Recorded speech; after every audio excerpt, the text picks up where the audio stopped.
د عمر رضی الله تعالی عنہ د ایمان دراوړلو څه اسبابو څه وجوهاتو، مطلب په کم سبب سره الله د ایمان ورنصیب کړ. د ټولو نه اول یو دا چې رسول الله صلی الله علیه وسلم د ده لپاره دعا کړې وه او دا یې ویلي اللهم اعز الاسلام باحب الرجلين اليك بعمر بن الخطاب او بابي جهل بن هشام. الله اسلام په دې دوو کسانو کې په یو باندې مضبوط کا چې کوم تا ته خوښ وي،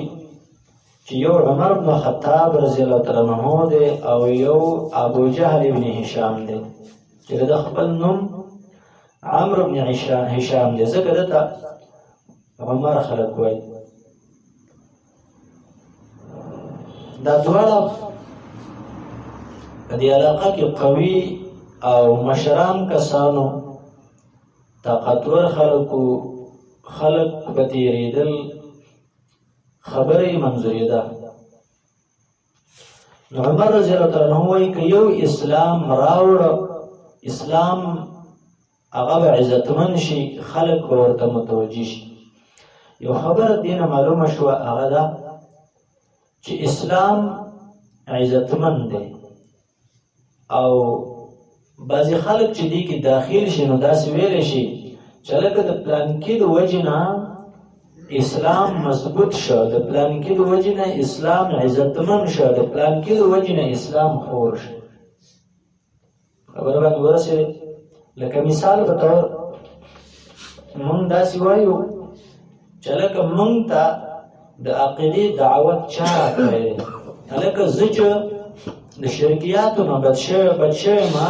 نو د پلانکي د وجې نه داسې ویلی شي. او دې کلي کې چې خلکو قرآن او سنت وپېژندل د پلانکي د وجې نه دا ویلی شي. نور داسې نشي ویلی، دا نه دي ویل پکار، ځکه یعرف الرجال بالدین لا الدین بالرجال، چې ته سړی پېژنې په دین به پېژنې. لکه مثال په طور موږ کې یو د نفرت چیغه ده، موږ څه وایو؟ دیوبندیت، بریلویت، پنځپیریت، وهابیت، پلانکیت او پلانکیت، دا د یو تعصب ناره ده. اصل کې معیار د ایمان دو شیان دي، معیار د هدایت دو شیان دي. رسول الله فرمایلو ترکت فیکم امرین، دو شیان می پریخي، کتاب الله و سنتي. یو څه د الله کتاب بل سنت د رسول الله صلی الله علیه وسلم، چې یو کس په دې پسې روان شو دقه صحیح دی، یو کس په دې پسې روان شو دقه صحیح دی. نو دلته عمر رضی الله تعالی عنہ د وجې نه الله اسلام ته عزت ورکړ. اوس رسول الله صلی الله علیه وسلم داسې نه وایي چې اللهم اعز الاسلام بعمرین، الا په عمرینو باندې اسلام مضبوط که مطلب دونو ته هدایت وکړه. دا ولې؟ معلومه شو چې د ابو جهل په تقدیر کې الله اسلام نه دی لیکلی، ځکه به احد العمرین وایي. دا الله ته ډېر محبوب عمر رضی الله عنه، الله ته خوښ و، ځکه چې د ده د هدایت دپاره الله رب العالمین رسول الله سوال کړی، او سوال یې څرنګه کړی چې کوم تا ته خوښ دی، نو الله ته څوک خوښ و؟ عمر رضی الله تعالی عنه. نو پته ولګېده د عمر سره دشمني کول دا د الله سره دشمني ده. ولې؟ دی د الله خوښ و، او چې کوم د الله خوښ دی ته د هغه سره دشمني کې ستا نه دی خوښ، دا خو ونه شو. شیطان ځکه د الله دشمنان دي. دویمه خبره، دویمه وجه هغه ده چې د عمر رضی الله تعالی عنہ د اسلام د راوړلو دویمه طریقه دا وه. مفسرینو په تفسیر د سورې حاقې کې لیکلي دي چې عمر رضی الله عنه فرمایي یو ورځ زما د کور نه بار شپه راغله، د څه د ضرورت په وجه باندې بار ایسار شو. نو زه د شپې مسجد حرم ته رالم چې ما وکتل مسجد حرم کې محمد رسول الله صلی الله علیه وسلم موجود دی د شپې د عبادت لپاره راغلی نو کله چې ما وکتل چې رسول الله راغلی دی صلی الله علیه وسلم ګوره دې وخت کې په مسجد حرم کې بوتان هم پراته دي خو رسول الله صلی الله علیه وسلم مسجد حرم ته بیا هم د عبادت لپاره راځي یو مسله ځان سره یاد کړه درې ځایونه داسې دي مسجد حرام مسجد نبوي او مسجد اقصی که په دې کې بدعات هم کېږي هم دا به نه پرېږدي او که دې کې شرکیات هم کېږي چا پکې بوتان هم کېښودل تر دومره پورې چې عادرت جوړه شي هم دا به نه پرېږدي ولې د دیو د سفر دپاره رسول الله ویلي دي چې د دریو جوماتونو دپاره سفر کولی شي دې نه خواته بل دپاره نه چې بل جومات کې قبر هغې کې لمونځ نه کېږي دا به یاد ساتي د هغې احترام ختم شي او دا د مسجد حرم مسجد نبوي او د مسجد اقصی د خصوصیاتونه دي نو رسول الله صلی الله علیه وسلم مسجد حرم کې عبادت کوي عمر رضی الله عنه فرمایي زه راغلم چې ما وکتل خیال مې راغلی چې هسې نه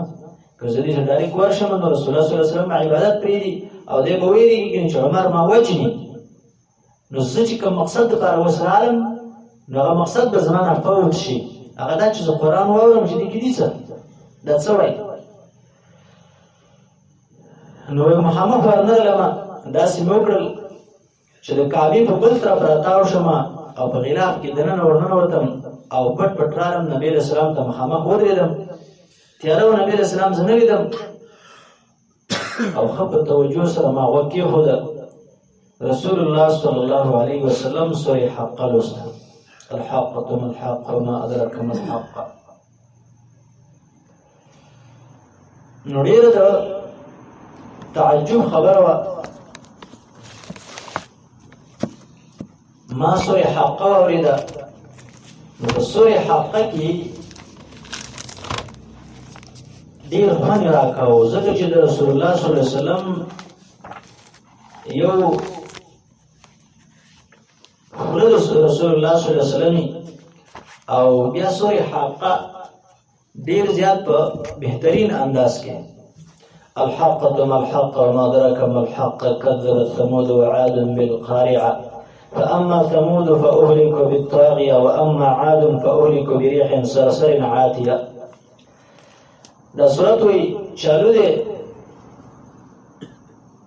او خبر روانه ده ما غوږ ایښی دی خو خوند راکوي ډېر عجیبه خوند راکوي په ما یې دومره اثر وکړو ما دې زړه کې د ځان سره وویله چې یاره ته ښکاري چې دا محمد شاعر شوی دی ځکه دا شعر یو داسې ملکه ده یو خو د په زور باندې ځانه شعر جوړول دي لکه دا اوس چې کوم کوسړب لګیا دا شعرونه نه دي شاعري چې الله رب العالمین چاته ګلاو کې هغه که اصل لګیا شي مقفع الفاظ به وایي زموږ رقت یو دی دومره تعلیم یې نشي ناظره قرآن قدر نه دی او دومره تعلیم یې نشته چې مثال په طور په شناختی کارت کې هم ګوته لګولې ده دومره تعلیم یې نشي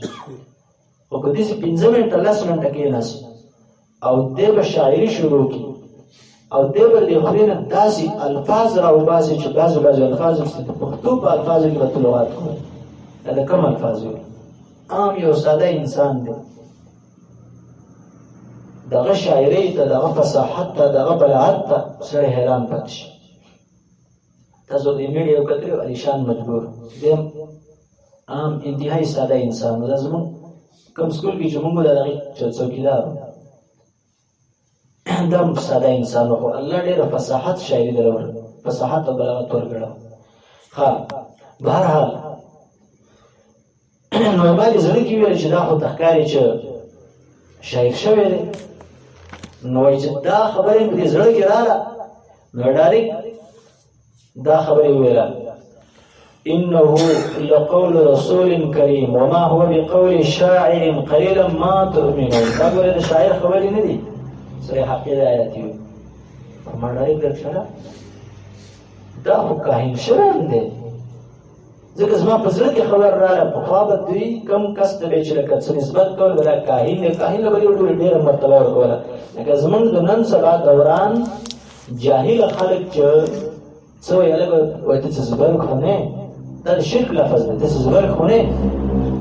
هلکه پلان کې دي چې وایي ما چې څه ویل وایي سم زبرګ و هلکه زبرګ د ده په نظر باندې عالم الغیب الکفر خبرې دي زبرګي مرګي نشته د شریعت د پیري مریدۍ وغیره دا چې کوي نو هغه خلک بیا دا خبرې رسول الله صلی الله علیه وسلم فرمایي ومن اتى كاهنا فصدقه بما يقول فقد كفر بما انزل على محمد صلى الله عليه وسلم یو سړی که پالګي تراله لاسونه چې ګوري کاهن تراله لکه ستا په قسمت کې څه لیکلي زما په قسمت کې څه لیکلي ستاسو کور کې دا کار دی دا او دغه تصدیق وایي دی کافر شو په هغه کتاب کوم چې په رسول الله نازل شوی سړی کفر ته پرې خبر سره مسلمان پاتې نشي بهرحال نو ما وایي چې دا خو کاهن دی زه کاهن به هغوی دغه ته وایي چې زړه د حاله خبرداری اسلام نو جاهلیت نو ډایرکټ رسول الله دا جمله ویلا ولا بقول كاهن قليلا ما تذكرون مخکې ویلا زما زړه کې راغلی چې شاعر دی وایي دا ډایرکټ ویل چې نه وما هو بقول شاعر قليلا ما تؤمنون دا د شاعر خبرې نه دي ډېر لږ خبرې خلک دي هغه چې دی ایمان راوړي نو ما وایي چې هلکه دا خو کاهن دی په غیب پوهېږي وایي ډایرکټ ویل چې ولا بقول کاهن دا د کاهن وینا هم نه ده قلیلا ما تذکرون نو بیا مې سوچ راغلی چې ښه نو چې کاهن هم نه شو لکه انسان ذهن راځي که نه شاعر هم نه دی کاهن هم نه دی نو څه شو بل تنزیل من رب العالمین دا د چا طرف نه راغلی د الله رب العالمین د طرف نه راغلی ولو تقول علینا بعض الاقاویل لاخذنا منه بالیمین نو ډېر زیات تعجب کې پرېوته نو داسې وشو چې ډېر زیات متاثر شوم خو لیکن د جاهلیت کیاري په پرتې وي ځکه 50-50 کاله چې سړی جاهلیت کې تېر کړي د پخوا نه دا جاهلیت را روان دی د سلګونو کاله نه هغه چې اسلام کې ورداخلېږي دا ډېر زور غواړي نو بهرحال کور ته لاړم نو په دې کې دا زړه مې لا یخ شوی نه دی نو ځان سره مې سوچ وکړم کور ته چې لاړم کور ته رالم نو سوچ مې وکړ چې زه دا خلک د عمر محمد رسول الله نه تنګ شوي دي او دا څوک نشي وجلی دا زما کار دی بس دې وجنم موږ دا قریش دې خلاص کړم او قریش داسې غوسه دي او هر وخت دا خبرې کوي چې نبي وجنو دا سړی وجنو دا سړی وجنو خو بس دې وجنم لیکن الله رب العالمین اراده او د مخلوق اراده جدا دي ځکه قرآن سورې حج کې الله وایي ان الله يدافع عن الذين آمنوا الله د مؤمنانو طرف نه دفاع کوي ډېر کله یو سړی دی خیال لمسه کم سړی چې حق خبره کوي کم سړی هغه ډېر ډاډه لګیا وي ډېر خلک ورته مشورې کوي پلان کې وایي زه وژنم بل وایي زه وژنم بل وایي زه وژنم پلان کې وایي دا کار زه کوم هغه ډېر زیات ډاډه لګیا وي او بیا هم بیا هم الله رب العالمین محفوظ ساتي ولي قرآن آیات ته ان الله يدافع عن الذين آمنوا د مؤمنانو دفاع الله کوي ته به هغه دپاره لارې برابرې الله رب العالمین ستا ټول کوششونه ناکام ګرځي بهرحال نو عبد فرمایي ما تور راواخېسته غاړې ته مې واچوله او زه مو د رسول الله صلی الله علیه وسلم مال پسې دې روان دي په دې کې ورله یو سړی راغی نعیم بن عبدالله بن حامل عدوي رضی الله تعالی عنه دې ورسره میلاو شو بعضې وایي چې نه د بنو زهره یا د بني مخزوم د قبیلې یو بل سړی ورسره په لاره کې څه میلاو شو او دې تپوس کې یا عمر چېرته روان یې هغه وایي ما ورته وویل چې محمد پزم الذي سبق هغه سړی چې خپل د مور پلار دین پرېښی دی وجنه مې بېدینه شوی دی وجنه مې نو دی وایي ښه وایي ته ولې هغه وجنې ته دا ولې وجنې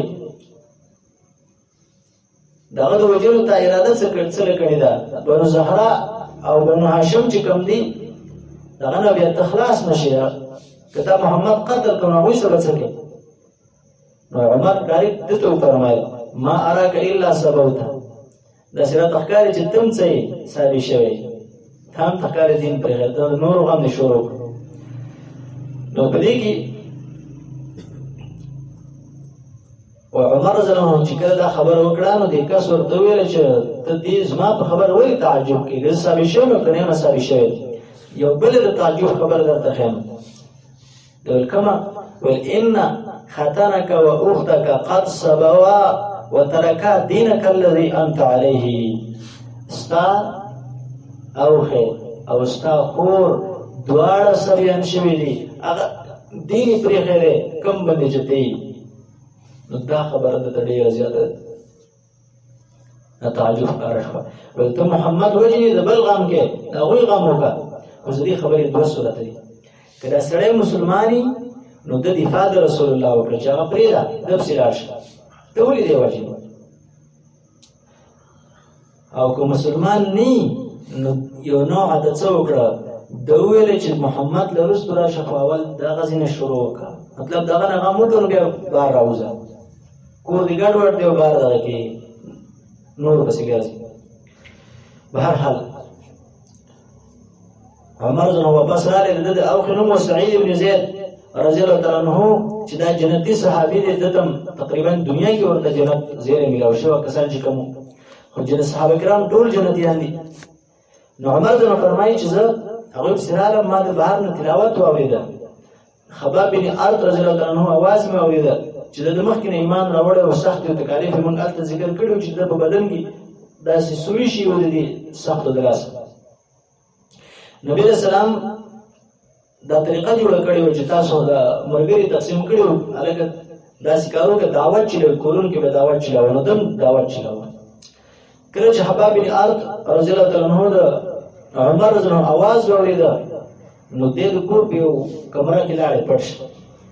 لکه د عمر رضی الله ډېر هیبتي اواز و او بیا د عمر حالت الله اکبر کوي، هغه نه بهر څوک کېده. او د عمر رضی الله خور فاطمه بنت خطاب رضی الله تعالی عنها هغې سره د قرآن صحیفه ده، هغې پټه کړه چې په هغې باندې سورې طه لیکلې وه. نو عمر رضی الله ډېر په هیبت راننوته، تورې لاس کې وه، غاړه باندې وه، او ډایرکټ ویل ما هذه الهیمنه، دا تاسو څه خبرې کوئ خپل منځ کې؟ خوري ورته وایي یا عمر، خوري ورته وایي خپل منځ کې څه ګپ شپ لګوو، خبرې اترې هم کوئ، کور؟ ویل نه، تاسو یې نه تاسو سریان شوي دین هم پرېښی دی. هغه ورته وایي یا عمر ارأیت ان کان الحق فی غیر دینک. زه یو تپوس کوم ستا نه، که ستا د دین نه علاوه بل ځای کې حق ولې موږ په هغه ستا د وجې نه په هغه پسې باندې تېر نه شو؟ اوس ته وګوره عمر ته به چا خبره کولی شوه؟ او اوښې رالګېږي عمر ته سم ډایرکټ جواب کوي، ولې ستا دین حق نه دی بل دین حق دی، زه په هغه پسې نه شم تللی، ستا پسې به ناست یم، زه تا ته به ناست یم. دا ولې؟ پته ولګېده چې د اسلام داسې جذبه ده چې جذبه د عمر پکې هېڅ شی هم نه دی. اسلام داسې جذبه ده چې د عمر جذبه او د عمر توره د هغې نه څوک یېرېږي هم نه، پروا یې هم نه ساتي. او اوښې ورته ډېر په جذبه کې وایي. او دې نه دا معلومه شوه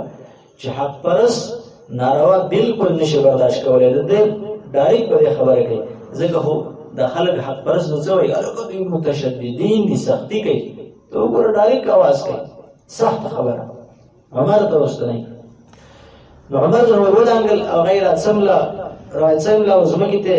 رواچه او په وهلې به شروع وکړه. اوس د ده ښځه راله فاطمه بنت خطاب د عمر د خور او عمر یې ترې راچیک وه، رالرې دې کړ. نو ته ولې زما خاوند وایې؟ لکه هغه د ازادولو کوشش کاوه. او بعض روایتونو کې بل شان الفاظ دې هم ویل. نو عمر نو ډېره څپېړه داسې ورکړه، دا پوز یې ورماته کړه، وینې پرې روانې شوې. بعضې وایي دې خورې ورته غوسه شوه او ویل نعم قد اسلمنا وآمنا بالله ورسوله فاصنع ما بدا لك. بالکل موږ ایمان راوړی دی، قد اسلمنا، تحقیق سره موږ ایمان راوړی، قسمي خبره کوي په الله او په رسول باندې چې ته څه کولی شي کوه، که نه موږ ته نه څه یېرېږي. خور ویل عمر چې څه کې کوه. نو په دې کې عمر ته خپلې خور له څپېړه ورکړې وه چې ویې کتل هغې باندې وینه راماته شوې وه، پوزه وینې یې بېده. نو د عمر دا غوسه نه سړه شوه، حیا ورغله، پښېمانه شوه، کېناسته. خور ته وایي چې د تاسو کومه صحیفه ده تاسو لوستره د ما ترا کې زی وړم خو ورته نه مونږ ته هیڅ کله نه شو کولای ته پلیتی دا خو عمر خور ده کنه غیرت دی ته پلیتی دا تعالی چې ورکولای شي بیا ویل د آیات ورته ورسره لا یمسه الا المطهرون قرآن ته پاک سره لګي ته پلیتی او دې لا یمسه الا المطهرون کې طهارت ظاهریم په کار د طهارت بدنیم طهارت ظاهری چې مطلب او دس ورته کې جنابت کې بنئ او بدنی عقیده به برابرې باطنی عقیده به برابرې موحد سره به اعتراض لګي ته دې نشي لګي اندوري کوم خبرې فقهي اذان خبرې نو دې کې دا خور ورته ډېر په اوسه باندې وایي بعضې دا خبره ذکر کړې بعضې شا که ته خطاب زوی نظم د خطاب لوی یم ته چېرته مانا دا نشي اخیستی خو بهرحال د الفاظو یم دا معلومه شوه یا یې دا ویلي یا یې دا نه دي ویلي خو بعضې خلک وایي یا بعضې روایتونه دا معلومیږي چې د خور ورته ویل چې مونږ یریږو ستا نه تعالی دا نشم درکولی هسې نه دا ویشلی نو عمر ورته قسم وکړ چې نه نیشلو ما ته راکړه واپس یې درکوم نو خپل ورته ویل چې څه وکړه ښه دا غواړې نو زه ته لاړ شه ته ګنده یې نجس یې دې ته نشي لګېدی غسل وکړه بیا راشي ځکه د خور وایي تمه پیدا شي چې دا اوس اسلام راوړي الله یې زړه نرم کړه نو عمر رضی په خپله واقعه بیانوي چې په دقه ورځ ما ته د شرک ذلت او رسوایي معلومه شوه چې شرک څومره ذلیله شی دی ته وګوره یو کاغذ د خپلې خور نه نشم اخیستی او بهادري زما کوم چې هغه ماته وایي ته پلیتې ته دې ته نشي لګېدی لاړ شه غسل وکړه واپس راشه زه به یو کاغذ دپاره ورڅه کوم غسل به کوم پته ولګېده چې زما دا کار ګډوډ دی نو ما ته د شرک هغه پلیتي ښکاره شوه نو چې کله ما هغه غسل وکړه واپس رالم او ما هغه صحیفه ما ته میلاو شوه نو عمر رضی فرمایي وایي په هغې کې اولنۍ بسم الله یې کړې وه بسم الله الرحمن الرحیم نو چې ما بسم الله یې وویله نو ډایرکټ عمر رضی فرمایي اسماء طیبة طاهرة اوه ډېر ښایسته نومونه دي پاک دي ډېر عجیبه نومونه دي بسم الله دوی چېرته اورېدلې وه او دې نه بعد په هغه صحیفه کې سورې طه دا اولنۍ رکوع لیکلې وه سورې طه پکې لیکلې وه طه ما انزلنا عليك القرآن لتشقى إلا تذكرة لمن يخشى تنزيلا ممن خلق الأرض والسماوات العلى دا آیتونه لیکلو تر دې پورې وإن تجهر بالقول فإنه يعلم السر وأخفى الله لا إله إلا هو له الأسماء الحسنى او یا آخر پوری إنني أنا الله لا إله إلا أنا فاعبدني وأقم الصلاة لذكري ذا الله يم إنني أنا الله لا إله إلا أنا نشتري بالحاجة روا بالمشكل لري كونك بل إله إلا أنا مكرزيهم فاعبدني زما عبادت كوا وأقم الصلاة لذكري بدني عبادة مالك دا آياتنا بكي نبي أيوه ما أحسن هذا الكلام وأكرمه دا څومره ښایسته عزتمن کلام دی نو چې کله دا څوارلس آیاتونه ولوستل او دا یې پکې ویل انني انا الله لا اله الا انا فاعبدني واقم الصلاه لذکري نو ډایرکټ د خپل اواز وکړ دلوني علی محمد راته وښایي وستا خپل ورځم په دې کې چې دا اواز یو خباب رضی الله عنه کوټه کې پټو هغه راوځندل خبرې وکړي واخر دعوانا الحمد لله